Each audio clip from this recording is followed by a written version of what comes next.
siang teman-teman. Kami peserta Latsar BPPT Angkatan 5 Kelompok B hari ini ingin mendiskusikan satu kasus yang sedang heboh ini.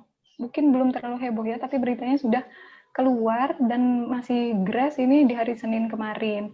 Sebelum kita diskusi, saya ingin memperkenalkan dulu anggota kelompok kami. Yang pertama saya sendiri, saya Winda Tasya dari Pusat Teknologi Bian, ada Mas Tri Nugroho. Silakan Mas memperkenalkan diri. Perkenalkan, saya Tri Nugroho. Saya berasal dari Pusat Teknologi Reduksi Risiko Bencana. Dan kemudian ada Mas Hendra Arisman. Silakan Mas. Ya, terima kasih. Saya Hendra Arisman dari Unit Kerja Balai Besar Teknologi Modifikasi Cuaca. Ya, terima kasih. Seperti yang saya sebutkan tadi di awal, hari ini kita akan mendiskusikan terkait kasus yang muncul di hari Senin kemarin ya teman-teman, yaitu Sekdan Nias Utara dilaporkan melakukan penyalahgunaan narkoba. Terdapat beberapa platform berita ya yang memberitakan hal ini. Seperti itu ada Kompas melaporkan bahwa beliau itu positif menggunakan narkoba dan kemudian beliau itu digerebek katanya bersama 3 wanita. Kemudian ini ada pesta narkoba dan lain sebagainya itu ya. Berita-berita ini naik ketika hari Senin kemarin. Sebenarnya dari berita ini kita bisa melihat ya, di sini itu ada beberapa permasalahan yang terjadi atau disebabkan oleh Sekdan Nias Utara. Masalah itu ada beberapa ini ya Mas, kita sudah ya berikut ya, ada pelanggaran protokol kesehatan, kemudian beliau melakukan tindakan asusila, kemudian ada bersikap tidak jujur dan melakukan penyalahgunaan narkoba begitu. Apa saja sih dari berita itu? Apa saja fakta-faktanya nih teman-teman? Nah, untuk fakta-fakta dari hasil pendalaman kasus dapat dilihat bahwa Bapak Sekda ini ditangkap pada tanggal 13 Juni 2021. Nah, proses penangkapannya ini beliau dilakukan pada saat aparat kepolisian sedang melakukan razia protokol kesehatan di tempat hiburan malam. Nah, fakta kedua adalah bahwa beliau berpesta dengan wanita panggilan. Nah, tidak hanya dengan 5 orang wanita panggilan, beliau juga berpestanya dari BUMD yang berjumlah 3 orang. Oke. Kemudian ada fakta lainnya ini Mas Hendra ya.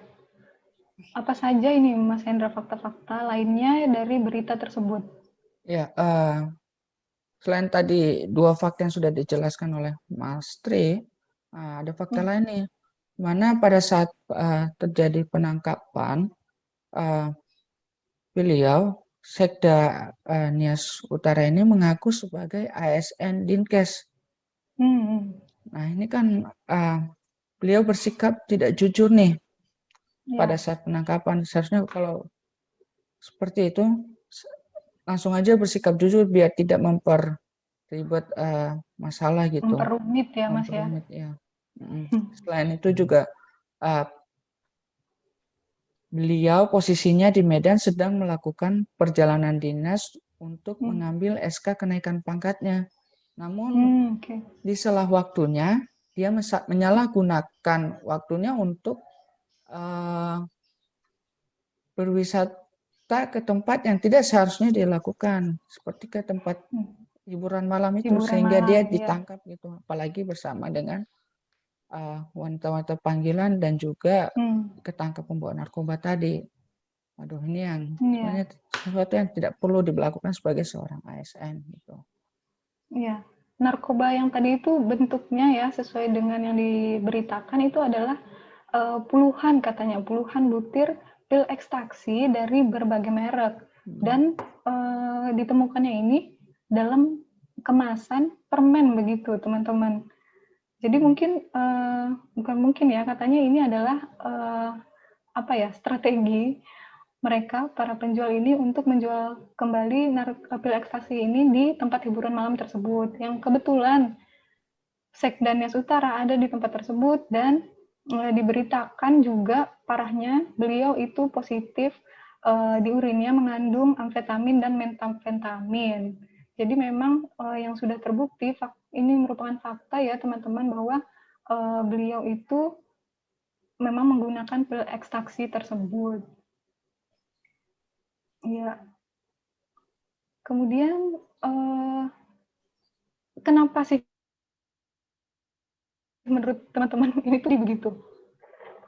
Ya, mungkin dari segi manusianya ya, saya bisa melihat bahwa adanya kehilangan moral dari Bapak Sekda atau pelaku yang melakukan berbagai tindakan tidak bermoral dan sangat tidak menunjukkan dirinya sebagai seorang ASN, tidak mencerminkan jati diri seorang ASN di dalam dirinya, apalagi beliau juga adalah pejabat publik daerah begitu. Ya, benar Mas Teno. Jadi Kemudian selain faktor moralitas tadi, ada juga nih faktor lingkungannya. Yang jadi pertanyaannya bagaimana beliau bisa dapat narkoba tersebut gitu loh. Dengan mudahnya, apalagi di situ di samping itu dia juga ditangkap dengan wanita-wanita panggilan seperti itu. Sebenarnya itu faktor lingkungan yang sebenarnya mempengaruhi juga sih. Dan tidak seharusnya seorang ASN melakukan hal tersebut, apalagi sedang dalam perjalanan dinas seperti itu ya. Penyakit masyarakatnya luas ya Mas ya? Iya benar. Iya betul.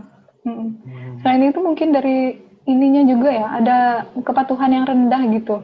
Mungkin karena juga sistemnya yang perlu diperketat atau mungkin terlalu lemah. Jadi Sekda Nias Utara ini ketika memiliki kesempatan, ya beliau langsung saja begitu. Karena memang mungkin sistem dari pengawasan atau lainnya itu kurang ketat, jadi merasa longgar dan merasa aman. Ya, kalau misalnya kasus ini kita kaitkan dengan nilai-nilai aneka, yang kita tahu ini ya, nilai aneka itu adalah akuntabilitas, nasionalisme, etika publik, komitmen mutu, dan anti korupsi. Bagaimana menurut teman-teman nih dari perilaku dan sikap Sekda Nias Utara terhadap nilai yang harusnya beliau miliki sebagai seorang ASN?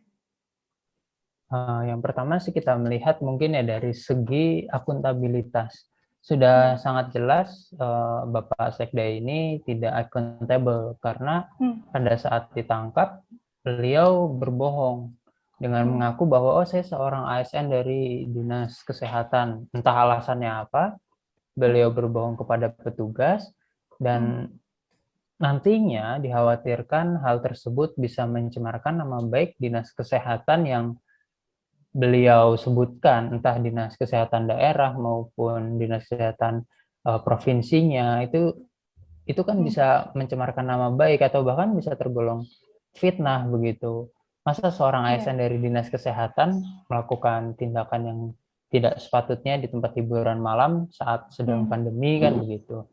Itu untuk dari segi akuntabilitas gitu. Dan nantinya kepercayaan masyarakat dan anggapan yang muncul adalah ASN ini semuanya pembohong seperti itu. Itu akan berdampak sangat luas sekali, apalagi pejabat daerah yang melakukan itu begitu. Kemudian dari segi nasionalisme, sebagai warga negara Indonesia, kita semua sudah berideologikan yang satu, ideologi Pancasila. Tidak ada ideologi lain. Dan di sila pertama Pancasila berbunyi bahwa ketuhanan yang Maha Esa, berarti setiap warga negara itu harus meyakini adanya Tuhan dan harus beragama.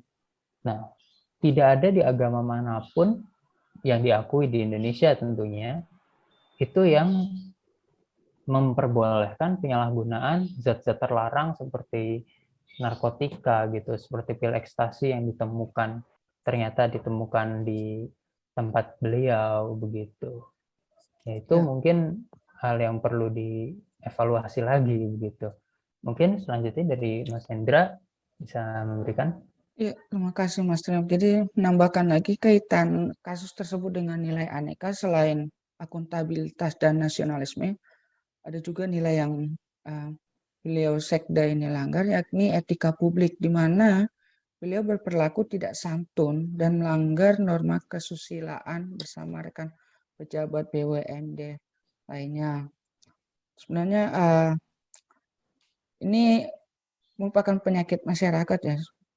Sebenarnya apalagi sebagai seorang ASN tidak diharapkan untuk melakukan hal tersebut, apalagi untuk pejabat yang sudah berkeluarga dan sedang menjalankan perjalanan dinas. Selain itu ada nilai komitmen mutu juga, di mana beliau tidak menjalankan fungsi ASN, yaitu sebagai pelaksana kebijakan publik dengan melanggar protokol kesehatan melalui kegiatan di tempat hiburan malam. Di mana pada saat beliau ditangkap itu kan sedang berkerumun ya, bareng ada 9 orang. Jadi di saat yang sama sedang diberlakukan pembatasan kegiatan, apalagi jam malam di tempat hiburan malam lagi. Ini sudah melanggar salah satu indikator dalam komitmen mutu. Terus selain itu juga beliau melanggar adanya nilai anti korupsi, di mana beliau menggunakan kesempatan perjalanan dinas untuk melakukan kegiatan yang menguntungkannya secara pribadi dengan melanggar peraturan dan norma yang berada di masyarakat. Seperti itu. Ya, betul sekali ya. Jadi memang dari sisi pelaksanaan nilai anekanya ini, Sekda Nias Utara ada melanggar nilai-nilai aneka ya, teman-teman. Ya. Kemudian apa sih sebenarnya yang bisa kita sampaikan solusi terhadap kasus ini?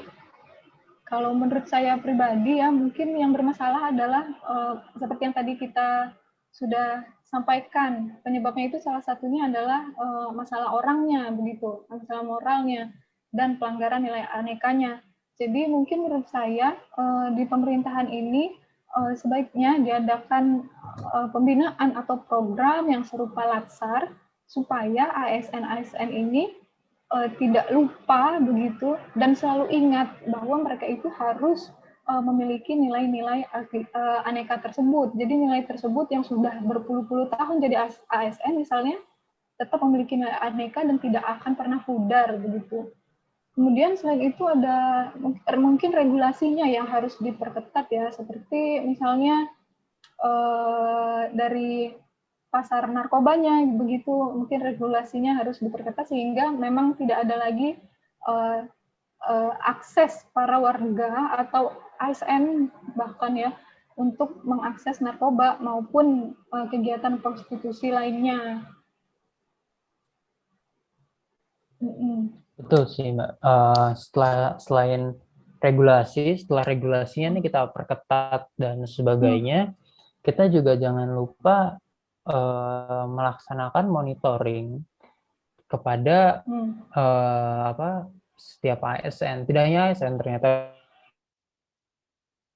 warga negara, warga masyarakat, terutama itu juga harus kita awasi karena pengawasan di artian sini mungkin pengawasan yang bersifat tidak melanggar privasi begitu. Jadi seperti pengawasan terhadap adanya praktik prostitusi atau pasar narkoba yang berkaitan dengan penyakit-penyakit masyarakat, baik untuk saat ini mungkin untuk penegakan protokol kesehatan, apalagi sekarang ada varian Delta baru yang sudah masuk ke Indonesia yang menyebar dengan luar biasa cepat, itu juga perlu mendapatkan perhatian intens dari pemerintahan gitu. Jadi pengawasan itu menjadi sangat vital untuk saat ini. Selain itu juga kita harus dapat meningkatkan spiritual akuntabilitas sebagai seorang ASN dan menghimbau seluruh warga juga. Jadi tidak hanya seorang ASN yang harus meningkatkan spiritualnya begitu. Karena dengan melakukan kecerdasan spiritual lah ya istilahnya bisa kita sebut seperti itu, kita bisa mendekatkan diri dengan Tuhan dan menjauhkan diri dari hal-hal yang berbau negatif gitu Mbak. Mungkin ya, seperti itu sih. Ya berarti dari kasus Sekda Nias Utara ini kita tahu ya bahwa memang ini adalah contoh yang sangat tidak baik dan tidak patut kita contoh, apalagi kita ini adalah seorang CPNS ya, yang baru dengan ini dan kemudian pasti akan berkarir dengan baiklah. Amin. Ya amin. Kita akhiri saja ya teman-teman diskusi hari ini. Semoga kita bisa berjumpa lagi di diskusi selanjutnya. Dadah, selamat siang. Terima kasih.